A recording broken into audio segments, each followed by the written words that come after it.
Os carros esportivos são um símbolo de juventude, liberdade e vitalidade. Tem 3 qualidades importantes: boa aparência, engenharia de altíssima qualidade e potência. Os carros esportivos tradicionais pareciam estar à vontade na estrada aberta, mas davam a impressão de que o seu lugar era mesmo as pistas de corrida.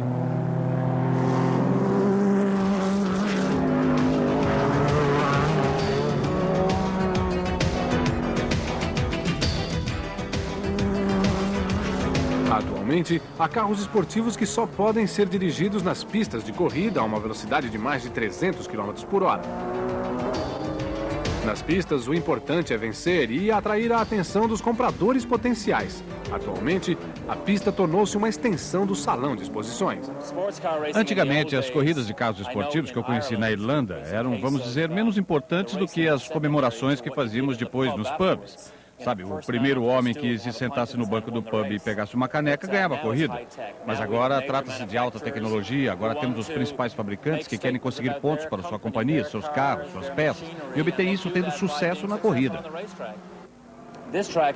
Essa trilha aqui é muito apertada, é difícil, exaustiva, acidentada. Posso usar todos os adjetivos que quiser para descrever adequadamente esse local. Além de tudo, aqui é muito quente. Sabe, eu olho para esses carros de corrida e todas as vezes que eu me meto nisso, estou diante da melhor coisa que a tecnologia pode construir. E é como, sabe, um jato da Força Aérea ou um ônibus espacial ou algo parecido. É apenas um objeto do futuro. Você entra dentro dele e passa simplesmente a colocar sua vida em jogo e segura na direção com toda a sua força. Parece que tem sempre a morte atrás de você. E eles perguntam coisas como: qual é a temperatura da água? Você não acha que eu tenho tempo para olhar isso, não é? Veja, isso é muito difícil, a gente está sempre ocupado. Quero dizer, a gente está o tempo todo no volante e só isso já torna tudo muito difícil. Não há momento nenhum para relaxar. E eles vão em frente no percurso de 4 milhas que circunda as plantações de batata e as luxuosas propriedades rurais. Há 40 anos, as pessoas corriam nos carros esportivos para se divertir.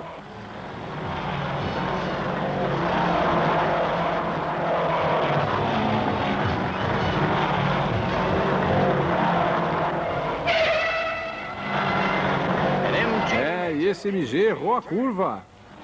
Os donos dos carros de esporte dirigiam até o local da prova, competiam e, se o carro ainda estivesse inteiro, voltavam para casa com ele. Os MGs foram lançados nos anos 20 e são fruto da cabeça de Cecil Kimber. Ele conseguiu criar a mistura certa de imagem e desempenho.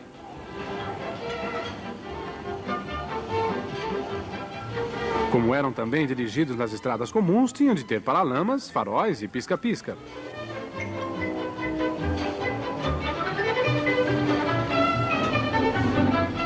As pessoas que os compravam estavam levando algo mais que um meio de transporte. Estavam mostrando uma característica, dizendo que pertenciam a um clube exclusivo. Muitos pilotos tiveram sua primeira experiência na pista com um MG. Quando jovem, eu era grande admirador da marca MG, por causa desse tipo de envolvimento de equipe que eles tinham. Essa companhia minúscula e seus carrinhos caprichados, com comando de válvulas simples no cabeçote, de 6 cilindros em linha, turbinados ao extremo e conseguindo um grande desempenho. O que poucas pessoas sabem é que eles conseguiam mais que as Auto Unions e as Mercedes no final dos anos 30. Atualmente, quando se fala em MG, as pessoas pensam naqueles carrinhos esportivos engraçados que andavam por aí e eram apenas um zero à esquerda. Mas quanto a mim, eu estava intrigado em saber como conseguiam funcionar daquele jeito. Foi esse tipo de interesse que acabou me conduzindo às corridas de carro europeia. Os fabricantes europeus tinham uma tradição de construir carros esportivos elegantes e, depois da guerra, houve uma grande procura por carros diferentes.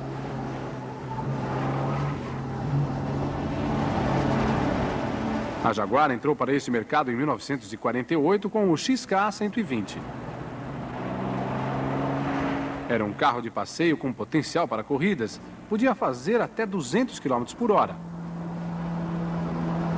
Para melhorar a sua imagem, a Jaguar decidiu então participar das corridas. Tudo era feito na base do não estamos nas corridas por diversão, estamos nelas para promover o nome da Jaguar. Que corrida nos daria o máximo de publicidade? E a resposta foi: as 24 horas de Le Mans. Os mais belos carros esportivos do mundo começam a disputar a corrida de 24 horas em Le Mans. Essa é a primeira, a melhor corrida de todas. Le Mans é mais que uma simples corrida de automóveis. É todo um fim de semana de diversão, um festival de velocidade e resistência, uma comemoração e uma vitrine para os carros esportivos. Todos os anos, centenas de milhares de pessoas fazem uma peregrinação até um dos locais mais consagrados das corridas de automóveis. Era uma velha cidade francesa com homens vestindo macacões azuis e carregando pães debaixo do braço, em suas bicicletas, com um toco de cigarro pendurado no canto da boca. Acho que foi bem um enorme choque cultural. E o nosso hotel era bem próximo à estação ferroviária. E lá havia aquelas estranhas máquinas a vapor para fazer café. Tudo parecia um mundo completamente diferente.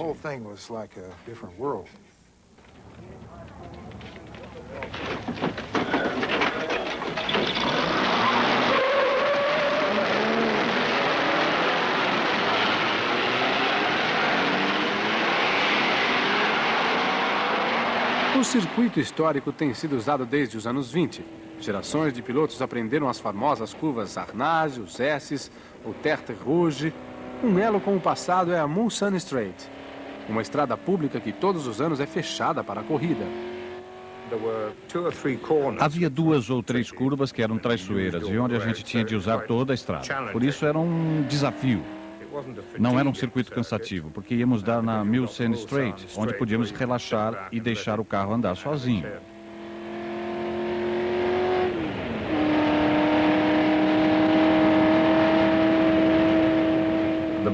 A coisa mais excitante da minha vida foi correr em Le Mans.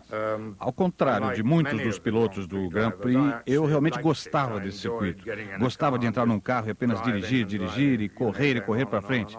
Para mim isso era divertido. E ainda continua, dia e noite.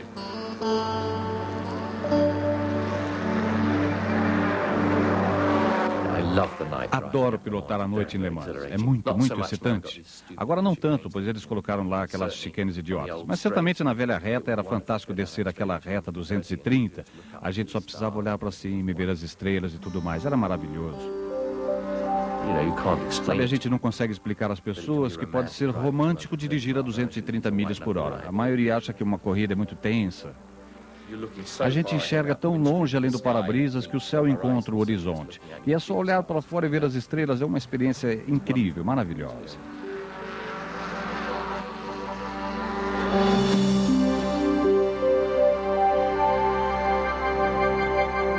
Não era assim tão maravilhoso num carro aberto quando chovia.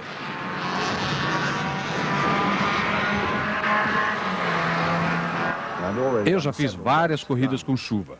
E às 3 horas da manhã eu estava procurando meias secas, calças secas, camisetas secas, etc. E tinha de tirar todas aquelas camisetas molhadas, meias molhadas, roupa de baixo molhada. E tudo isso às 3 horas da manhã. E sair e dirigir um carro em uma corrida na qual eu realmente não estava interessado. Eu pensei, bem, se eu sempre fizer isso, de novo, realmente vou precisar ser internado. E nunca mais corri.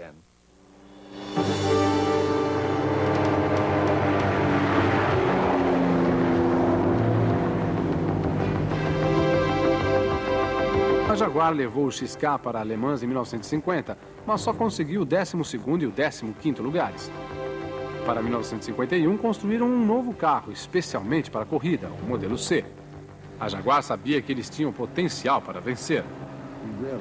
Compreendemos que nenhum de nossos competidores tinha um carro moderno. Ninguém tinha um carro realmente excepcional, um carro com uma carroceria aerodinâmica. E percebemos que se simplesmente produzíssemos um carro com um motor mais leve, com linhas aerodinâmicas, utilizando o nosso padrão de motor, câmbio e eixo, teríamos chance de vencer no ano seguinte. O modelo C venceu em 1951. Em 53, o Jaguar era um dos primeiros carros a utilizar freios a disco.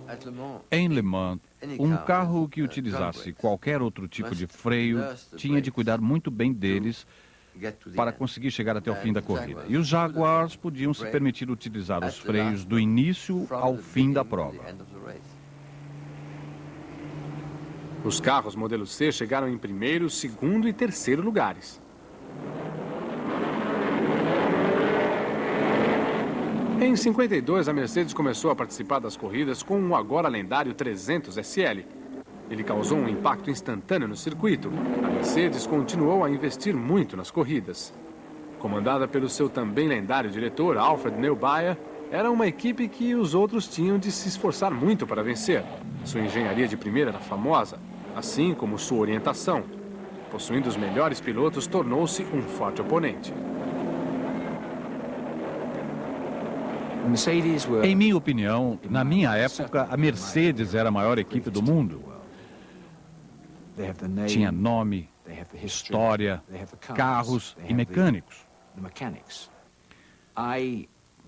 Pilotei para a Mercedes em 1955 e no final do ano achei que se eu falasse para eles, eu gostaria de ter rodas quadradas, acho que elas podem funcionar, Neubauer pegaria um livro dessa grossura, consultaria e diria, bem, espere um pouco, tentamos isso em 1926 e as desgraçadas vibraram. Ou no dia seguinte estariam instaladas.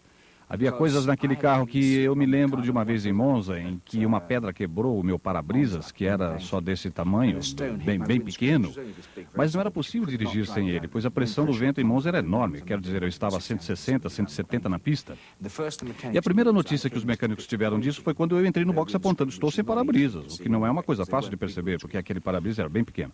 Acho que no máximo 30 segundos depois eu estava saindo com outro para-brisas, já instalado. Mas o mais impressionante é que caso o para-brisa quebrasse na corrida seguinte, a única coisa que eu podia fazer era apertar um botão e outro para-brisa apareceria. Quando a Jaguar e a Mercedes chegaram alemãs em 1955, ambas haviam preparado seus carros mais modernos para lutar até o fim.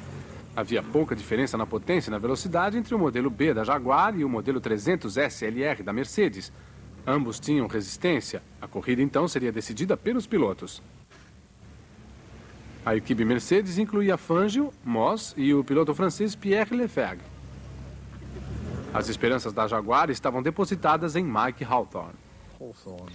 Na minha opinião, Hawthorne era o piloto mais rápido que havia aparecido na Grã-Bretanha desde a guerra. Esse sujeito era fabuloso, boa pessoa, e o seu arquirrival Fangio, por sinal os dois eram muito amigos, era o melhor piloto da Mercedes. E foram os dois que realizaram a grande batalha. First away is Castellotti in his Ferrari, closely followed by a Jaguar. 1955 foi um ano fatídico. Em Le Mans correm ao mesmo tempo tipos diferentes de carros. Fangio e Hawthorne estavam no grupo mais rápido e, enquanto lutavam um contra o outro, tinham de ultrapassar carros mais lentos. Às 6h30 da tarde, quando Hawthorne se dirigia ao box, quase colidiu com um dos carros mais lentos, um Austin Healey dirigido por Lance Markham.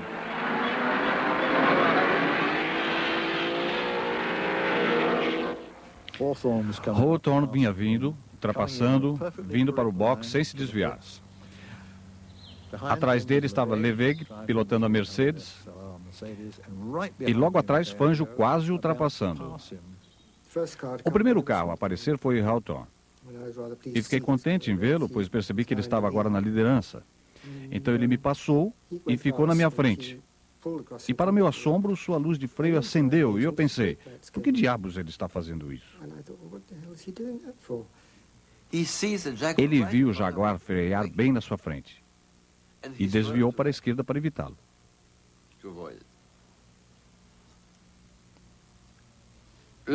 Lefebvre, que vinha logo atrás, foi pego de surpresa e aparentemente não conseguiu fazer nada. De repente houve um enorme estrondo e o carro de Lefebvre passou por cima de mim. Sua roda passou bem perto da minha orelha esquerda.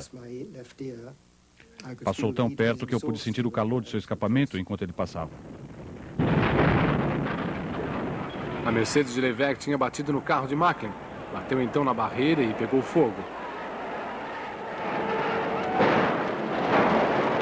Lefebvre morreu na hora.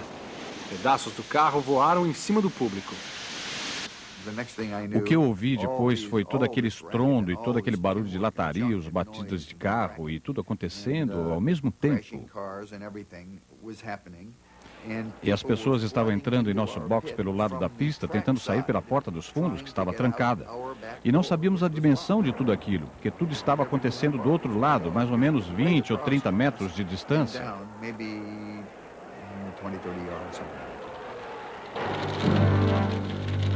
Morreram mais de 80 espectadores. Foi o pior acidente da história do automobilismo.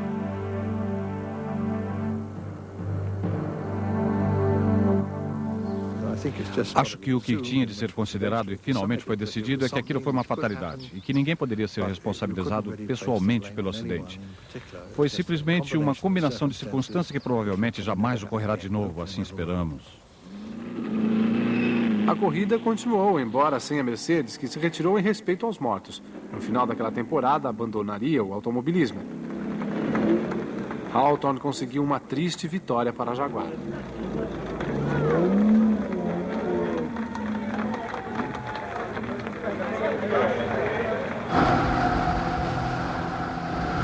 Nos 2 anos seguintes, os Jaguars foram invencíveis em Le Mans. Cada vitória aumentava o seu prestígio mundo afora.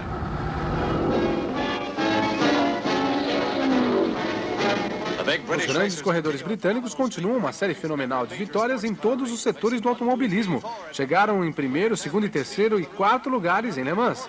A velocidade média é superior a 260 km por hora.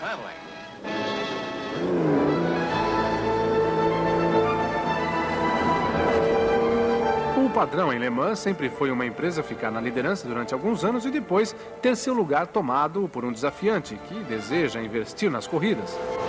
A Ferrari venceu Le Mans 2 vezes durante a década de 50, mas depois foi superada por outros fabricantes que possuíam melhores freios e aerodinâmica. Em 1960, foi novamente a vez da Ferrari brilhar com a Testarossa, pilotada por Paul Frère.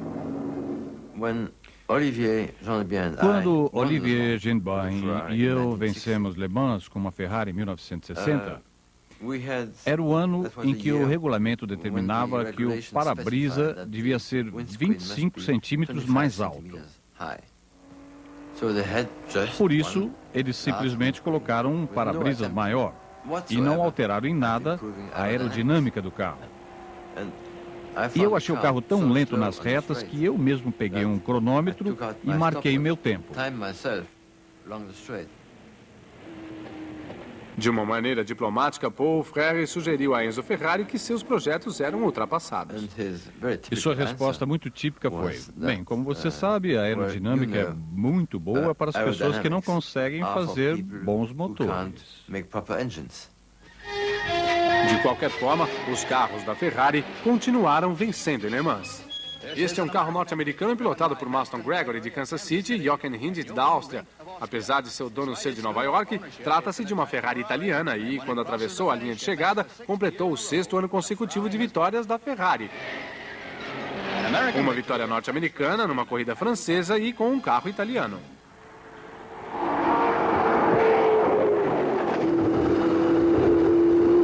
O desafio à Ferrari foi feito pela Ford. O carro era o GT40. As Ferraris não somente estavam vencendo em Le Mans, mas também venciam regularmente nos Estados Unidos. Henry Ford III estava preocupado com esse sucesso italiano em sua terra, e a Ford entrou nas corridas para promover a própria imagem.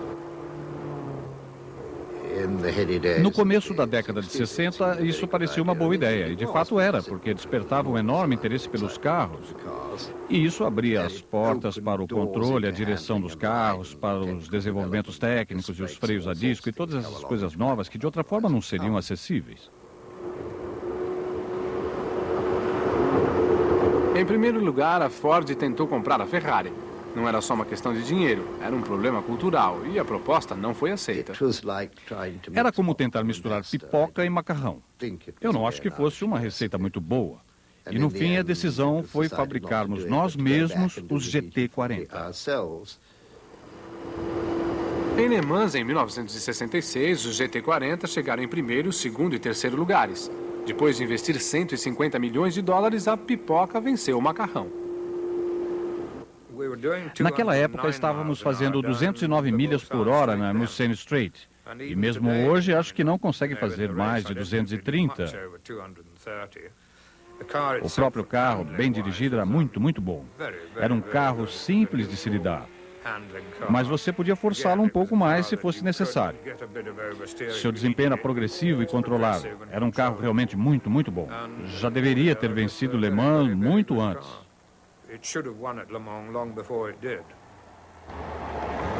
Os GT40 venceram Le Mans 4 vezes seguidas, o que valeu o investimento. Depois, também foram superados. O nome que substituiu a Ford no pódio de Le Mans iria se transformar no mais famoso de todos eles, Porsche. Este, o humilde 356, foi o primeiro carro a levar o nome da família. Surgiu em 1948. As corridas sempre foram cruciais para o desenvolvimento dos carros da Porsche. Eles participaram de todas as grandes provas: Targa Florio, Daytona, Sebring.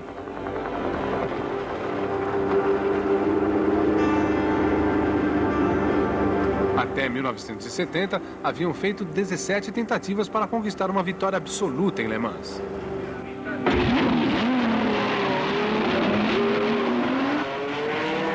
A corrida de Le Mans de 1970 foi o início de uma nova era. A persistência da Porsche estava começando a surtir efeito. Seu carro daquele ano era o 917 aperfeiçoado. Acho que o Porsche 917 era um carro realmente fantástico. O melhor que pode ser dito a seu respeito é que os pilotos não se preocupavam que alguma coisa pudesse quebrar. Simplesmente descíamos a Mulsanne Strait a 235 por hora sem pensar que pudesse haver qualquer falha. Para mim, aquele carro tinha personalidade. O 917 foi só o começo de uma série de sucessos na década de 70. Em 1982, eles ainda dominavam tudo por causa de sua grande resistência. Entrávamos na corrida, corríamos sem qualquer problema o tempo todo, não precisando sequer levantar o capô para checar o motor. Vencíamos a corrida, só isso. Outras 6 vitórias se seguiram, um recorde jamais alcançado. A Porsche havia percorrido um longo caminho desde seu controvertido início. O professor Ferry Porsche passou toda a sua vida projetando, melhorando e comercializando sua linha de carros esportivos. Aprendeu este ofício com seu pai. Desde os 5, 6 anos de idade, eu ia todos os sábados, domingos, fins de semana, para a fábrica com o meu pai. E prestava atenção em tudo que eles conversavam. Seu pai, o Dr. Ferdinand Porsche, projetou os Auto Unions, carros que tiveram grande sucesso nos anos 30 e que chamavam-se as locomotivas. A marca registrada do primeiro projeto de Porsche foi o motor colocado na traseira do carro.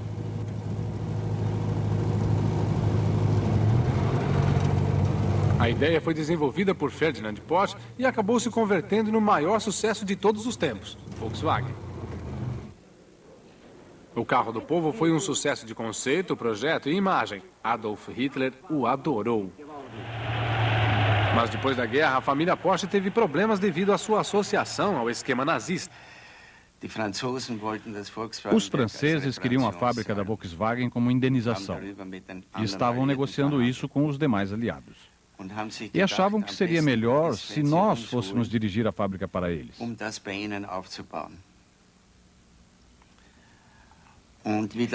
E quando a indústria automobilística francesa ficou sabendo disso, encontraram um meio, por assim dizer, de nos prender como criminosos de guerra. Pai e filho ficaram algum tempo presos, enquanto Ferry Porsche planejava como reestruturar o negócio da família. Então, o que poderia ser melhor para mim do que transformar meu hobby em realidade, utilizando os operários de meu pai. E isso foi feito de forma mais simples, com o que tínhamos disponível. Ou seja, é claro, muitas peças do Volkswagen, e fabricamos um carro bem leve que poderia ser dirigido com muito mais velocidade que as grandes locomotivas, como eu as chamava, e que era realmente divertido de dirigir.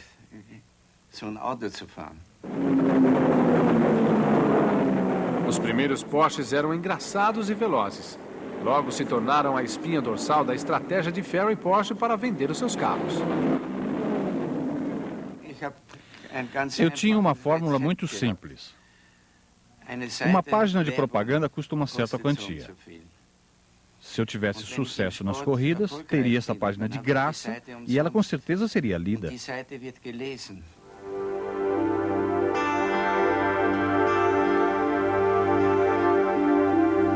Para uma empresa, a única coisa que compensa um investimento é a vitória.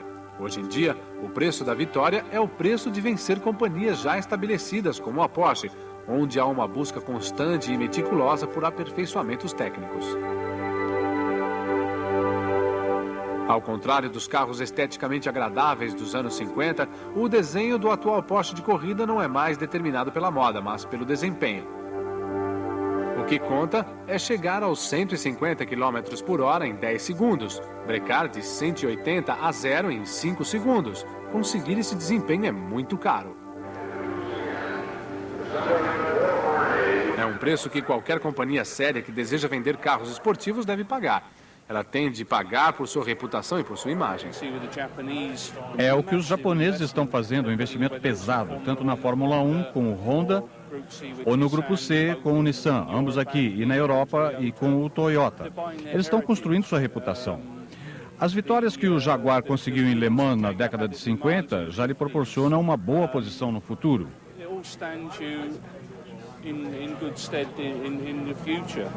Não quero me estender muito sobre isso, mas acho que a organização preparada para dar suporte a um programa de corridas bem-sucedido é a mesma organização agressiva que pode construir o melhor carro de passeio possível. Sem a ligação comercial entre as competições e a fabricação de carros, o caro negócio das corridas não poderia sobreviver.